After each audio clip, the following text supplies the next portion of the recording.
मेरा नाम राहुल यादव है। मैं बिहार के छपरा का रहने वाला हूँ। मेरी उम्र 22 की है और मैं दिल्ली में रहकर पढ़ाई कर रहा हूँ। यह कहानी आज से 2 साल पहले की है, जब मैं कॉलेज में दाखिला लेने के लिए इंतजार कर रहा था। परीक्षाएं कुछ दिन पहले ही समाप्त हुई थीं। परीक्षा के बाद मैं घर में ही खाली बैठा रहता था। एक दिन घर पर मेरी हमारे घर आई थी, साथ में उनके बच्चे भी थे। मौसी का एक लड़का और एक लड़की थी। वो दोनों बच्चे अभी छोटे ही थे। मौसी की उम्र भी ज्यादा नहीं थी, वो 30 साल के करीब की रही होंगी। घर पर मम्मी से मिलकर वो मुझसे भी गले मिली। मेरे लिए यह सब सामान्य था, क्योंकि मौसी हमेशा से ही मुझे प्यार किया करती थी।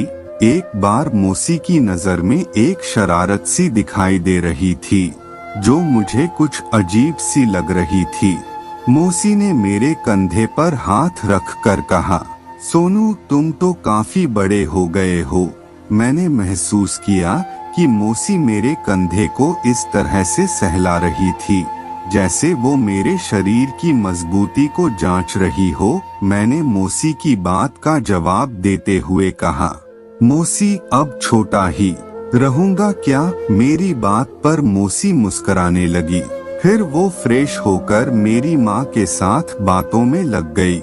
मुझे उस दिन मेरे दोस्त की बहन की शादी में जाना था। तैयार होकर मैंने माँ से कहा कि मैं शादी में जा रहा हूँ। माँ ने मुझे टाइम से घर वापस आने के लिए कह दिया। मैं घर से निकल गया। शादी में जाकर देखा तो मेरे बाकी दोस्त भी आए हुए थे। महफिल पूरी सजी हुई थी। उन लोगों ने दारू पीने का प्रोग्राम बनाया हुआ था। मेरे मना करने के बाद भी उनके जोर देने पर मुझे पीनी पड़ी। फिर मस्ती में रात के 3 बज गए। सर्दियों के दिन थे और ठंड बहुत पड़ रही थी। तभी माँ का फोन आया और वो मुझे घर आने के लिए कहने लगी। माँ ने कहा कि उनकी तबीयत ठीक नहीं है। उन्होंने बताया कि पिताजी भी घर पर नहीं हैं और वो दोनों मेरा ही इंतजार कर रहे थे।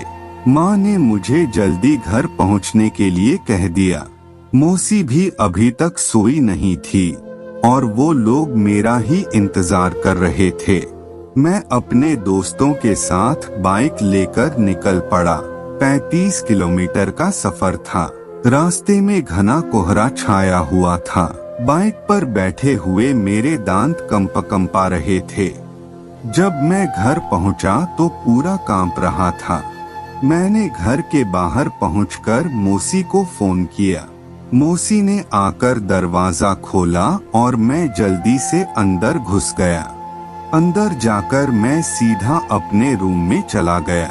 मैंने जूते निकाले और कंबल उठाकर उसमें दुबक गया। मुझे बहुत ठंड लग रही थी।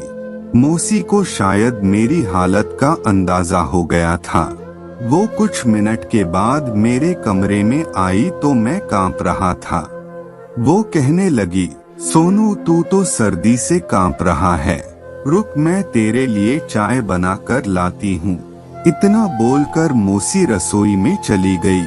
तब तक मैं कंबल की गर्मी लेकर थोड़ा गर्म हो चुका था। अभी तक मुझे दारू का नशा चढ़ा हुआ था। मैं अपने फोन में टाइम पास करने लगा।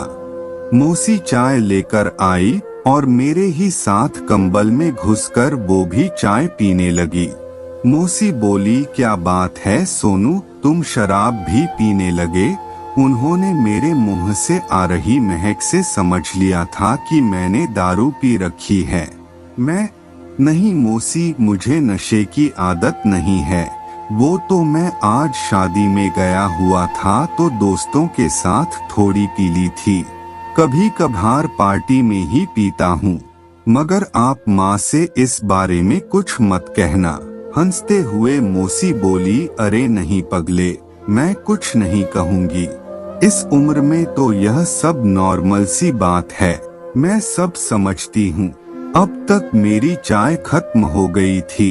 मौसी बिस्तर से उठकर मेरे हाथ से चाय का कप लेने लगी तो मुझे मौसी की नाइटी में से उसके वो दिखाई दे गए। मैं उनकी वो को घूरने लगा। इससे पहले कि मेरी नजर हटती मौसी की नजर मुझ पर पड़ गई और वो समझ गई कि मैं उनकी वो को घूर रहा हूँ। मेरे बालों को सहलाते हुए मौसी बोली, क्या बात है सोनू, तुम तो ज्यादा ही बड़े हो गए हो, तुमने कोई गर्लफ्रेंड बनाई है या नहीं?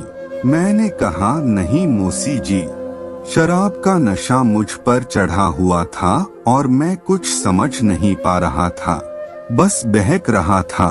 फिर मौसी ने कप को नीचे रखते हुए कहा कि बहुत ठंड हो रही है। इतना बोलकर वो भी कंबल में मेरे पास लेट गई और टीवी चालू कर दिया। मेरे पैर उनके पैरों से सटे थे और मुझ पर वो का सुरूर चढ़ने लगा था। मैंने उनसे पूछा, मौसा जी कैसे हैं? मौसी बोली, उनकी बात तो करो ही मत, वो तो हमेशा ही बाहर रहते हैं। मगर तुम मुझे ये बताओ कि तुमने अभी तक गर्लफ्रेंड क्यों नहीं बनाई है?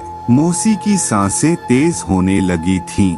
मैंने भी उनके शरीर को पकड़कर अपने आप को उनके शरीर के और ज्यादा करीब कर लिया।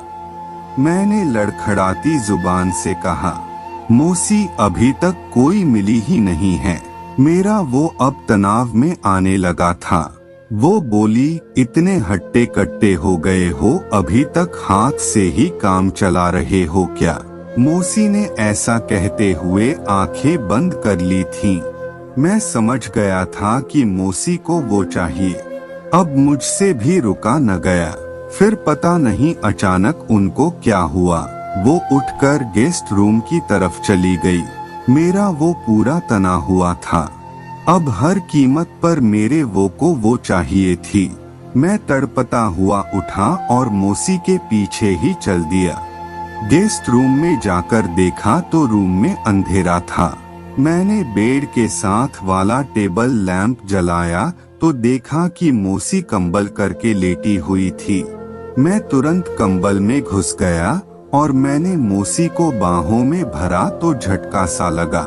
मैंने मौसी से चिपक कर कहा, मौसी आप ही मेरी गर्लफ्रेंड बन जाओ न प्लीज। अब मेरा हाल और भी ज्यादा बुरा हो चला था। इधर मौसी भी अब जोर से सिसकारियां भर रही थी। मैं पागल हुआ जा रहा था। हम दोनों थककर एक साथ वहीं पर लेट गए और सो गए। सुबह के करीब 5 बजे फिर से वो का एक और हुआ। उसके बाद मैं अपने कमरे में आ गया और सो गया। सुबह माँ ने डांटते हुए उठाया तो 11 बज चुके थे। मैं फ्रेश होकर वापस आया तो माँ ने कहा कि तेरी मौसी अपने घर वापस जा रही है, एक बार उनसे मिल ले।